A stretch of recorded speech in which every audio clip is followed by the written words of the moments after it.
ಆತ್ಮೀಯ ಬಂಧುಗಳೇ, ಮಹಾಭಾರತ ವಿರಾಟ ಪರ್ವ. ಇದರಿಂದ ನಾವು ಅರ್ಜುನ ಶಮಿ ವೃಕ್ಷದ ಹತ್ರಕ್ಕೆ ಹೋಗಿ ತನ್ನ ಶಸ್ತ್ರಾಸ್ತ್ರಗಳಿಂದ ಸುಸಜ್ಜಿತನಾಗೋದು ಮತ್ತೆ ಉತ್ತರನಿಗೆ ತನ್ನ ಪರಿಚಯವನ್ನ ಕೊಟ್ಟು ಕೌರವರ ಸೈನ್ಯದ ಕಡೆಗೆ ಕರ್ಕೊಂಡು ಹೋಗೋದು, ಈ ವಿಷಯದ ಬಗ್ಗೆ ನಾವು ತಿಳ್ಕೊಳ್ತಾ ಇದ್ವಿ.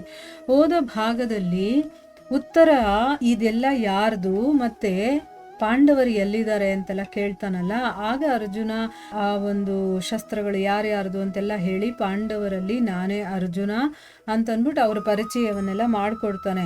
ನೀನೇ ಅರ್ಜುನ ಅನ್ನೋದು ನಾನು ಹೇಗೆ ಒಪ್ಕೊಳ್ಳೋದು, ಅವನಿಗೆ 10 ಹೆಸರುಗಳಿದೆ, ಅದು ಯಾಕಿದೆ ಅನ್ನೋದನ್ನ ನೀನು ಎಕ್ಸ್ಪ್ಲೇನ್ ಮಾಡಿದ್ರೆ ಆಗ ನಾನು ಒಪ್ಕೊಳ್ತೀನಿ ಅಂತಂದ್ಬಿಟ್ಟು ಸಾಕ್ಷಿಯನ್ನು ಕೇಳೋ ಥರ ಅವನು ಕೇಳ್ತಾನೆ.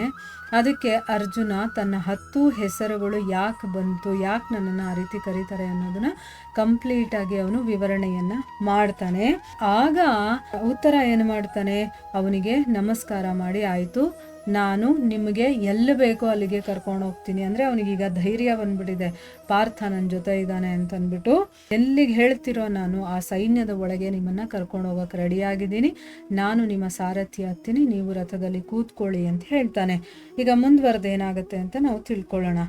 ಅರ್ಜುನ ಹೇಳ್ತಾನೆ, ಪುರುಷ ಶ್ರೇಷ್ಠನೇ, ನಾನು ನಿನ್ನ ಮೇಲೆ ಪ್ರಸನ್ನನಾಗಿದ್ದೀನಿ, ನಿನಗೆ ಯಾವುದೇ ತೊಂದರೆ ಇಲ್ಲ, ನಾನು ನಿನ್ನ ಎಲ್ಲ ಶತ್ರುಗಳ ಕಾಲನ್ನು ಕಿತ್ತು ಬಿಡ್ತೀನಿ, ನೀನು ಶಾಂತವಾಗಿರು. ಮತ್ತು ಈ ಒಂದು ಸಂಗ್ರಾಮದಲ್ಲಿ ಶತ್ರುಗಳ ಜೊತೆ ಹೋರಾಡ್ತಾ ನಾನು ಯಾವ ಭೀಷಣವಾದಂತಹ ಕೆಲಸವನ್ನು ಮಾಡ್ತೀನೋ ಅದನ್ನು ನೀನು ನೋಡ್ತಾ ಇರು. ಅಂದರೆ ಭೀಷಣ ಅಂದರೆ ಕಷ್ಟವಾಗಿರುವಂಥ ಕೆಲಸ, ಮಾಡೋಕ್ಕಾಗದೇ ಇರುವಂಥ ಕೆಲಸವನ್ನೆಲ್ಲ ನಾನು ಮಾಡ್ತೀನಿ. ಈಗ ಅಂಥ ಕೆಲಸವನ್ನೆಲ್ಲ ನೀನು ನೋಡು. ಯಾವ ಸಮಯದಲ್ಲಿ ನಾನು ಗಾಂಡೀವ ಧನಸ್ಸನ್ನು ತಗೊಂಡು ರಣಭೂಮಿಯಲ್ಲಿ ರಥದ ಮೇಲೆ ಸವಾರನಾಗ್ತೀನೋ ಆಗ ಶತ್ರುಗಳ ಸೈನ್ಯ ನನ್ನನ್ನು ಗೆಲ್ಲೋದಕ್ಕಾಗೋದಿಲ್ಲ.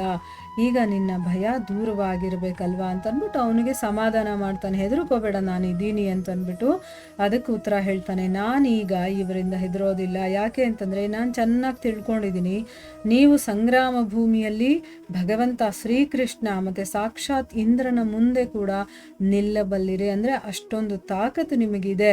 ಈಗ ನನಗೆ ನಿಮ್ಮ ಸಹಾಯ ಸಿಕ್ಬಿಟ್ಟಿದೆ, ಅದಕ್ಕೋಸ್ಕರ ನಾನು ಯುದ್ಧ ಕ್ಷೇತ್ರದಲ್ಲಿ ದೇವತೆಗಳ ಜೊತೆ ಕೂಡ ಹೋರಾಡೋದಕ್ಕೆ ನಾನು ತಯಾರಾಗಿದ್ದೀನಿ, ನನ್ನ ಭಯ ಎಲ್ಲ ಓಡ್ ಹೋಗಿದೆ ಅಂತ ಹೇಳಿ ನಾನು ಏನು ಮಾಡಲಿ ಪುರುಷ ಶ್ರೇಷ್ಠನೇ, ನಾನು ನನ್ನ ತಂದೆಯಿಂದ ಸಾರಥಿಯ ಕೆಲಸವನ್ನು ಕೂಡ ಕಲ್ತಿದ್ದೀನಿ, ಅದಕ್ಕೋಸ್ಕರ ನಾನು ನಿಮ್ಮ ರಥದ ಕುದುರೆಗಳನ್ನು ಚೆನ್ನಾಗಿ ಸಂಭಾಳಿಸ್ತೀನಿ.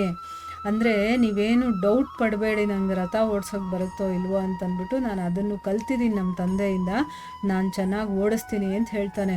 ನೋಡಿ, ರಾಜರು ಎಲ್ಲ ವಿದ್ಯೆಗಳನ್ನು ಕೂಡ ಕಲ್ತಿರ್ತಾರೆ. ಯಾಕೆಂದರೆ ಯಾವ ಸಮಯದಲ್ಲಿ ಏನೇನು ತೊಂದರೆಗಳು ಬರುತ್ತೋ ಗೊತ್ತಿಲ್ಲ, ಆ ಪರಿಸ್ಥಿತಿಗೆ ಅನುಗುಣವಾಗಿ ಅವರು ನಡ್ಕೋಬೇಕಾಗಿರತ್ತಲ್ವ. ಸೊ ಅದಕ್ಕೋಸ್ಕರ ಎಲ್ಲ ರೀತಿಯ ಶಸ್ತ್ರಗಳನ್ನು ಹೇಗೆ ಅದನ್ನು ಉಪಯೋಗಿಸೋದು ಅಥವಾ ಬೇರೆ ಬೇರೆ ರೀತಿಯ ಕಲೆಗಳು ಎಲ್ಲವನ್ನ ಕಲ್ತಿರ್ತಾರೆ ಅವರು. ಇಲ್ಲಿ ಅವನು ಸಾರಥಿಯ ವಿದ್ಯೆಯನ್ನು ಕಲ್ತಿದ್ದ, ಅದಕ್ಕೋಸ್ಕರ ಅವನು ನಾನು ಚೆನ್ನಾಗಿ ಓಡಿಸ್ತೀನಿ ಅಂತಂದ್ಬಿಟ್ಟು ಹೇಳ್ತಾನೆ.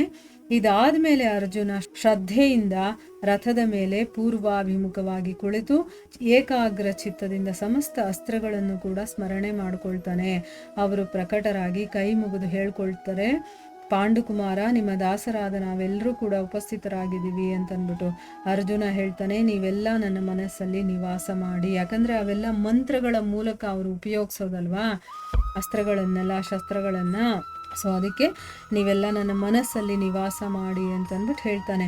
ಈ ರೀತಿ ಅಸ್ತ್ರಗಳನ್ನು ಪಡ್ಕೊಂಡ ಮೇಲೆ ಅರ್ಜುನನ ಮುಖ ಪ್ರಸನ್ನತೆಯಿಂದ ಅರಳೋಗುತ್ತೆ. ಮತ್ತು ಅವನು ಗಾಂಡೀವ ಧನಸ್ಸಿನ ಮೇಲೆ ದಾರವನ್ನು ಏರಿಸಿ ಶಬ್ದವನ್ನು ಮಾಡ್ತಾನೆ.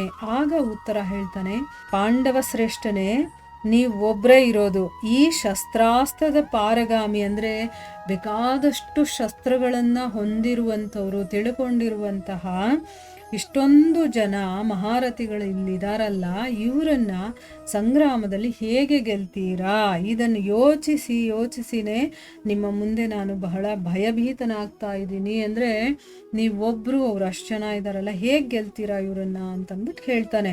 ಅವರೆಲ್ಲ ತುಂಬ ಅನುಭವ ಇರುವಂತಹ ಮಹಾರಥಿಗಳು, ಇಲ್ಲಿ ನೀವು ಒಬ್ಬರೇ ಇದ್ದೀರಾ, ಪಾಂಡವರು ಇನ್ನು 4 ಜನ ಕೂಡ ನಿಮ್ಮ ಜೊತೆ ಇಲ್ಲ, ನೀವು ಒಬ್ಬರೇ ಇದ್ದೀರಲ್ಲ, ಹೇಗಿದನ್ನು ನಿಭಾಯಿಸ್ತೀರಾ, ಹೇಗೆ ಗೆಲ್ತೀರಾ ಅಂತ ನಾನು ಯೋಚನೆ ಮಾಡಿದ್ರೇ ನನಗೆ ಭಯ ಆಗುತ್ತೆ ಅಂತ ಅಂದ್ಬಿಟ್ಟು ಉತ್ತರ ಹೇಳ್ತಾನೆ.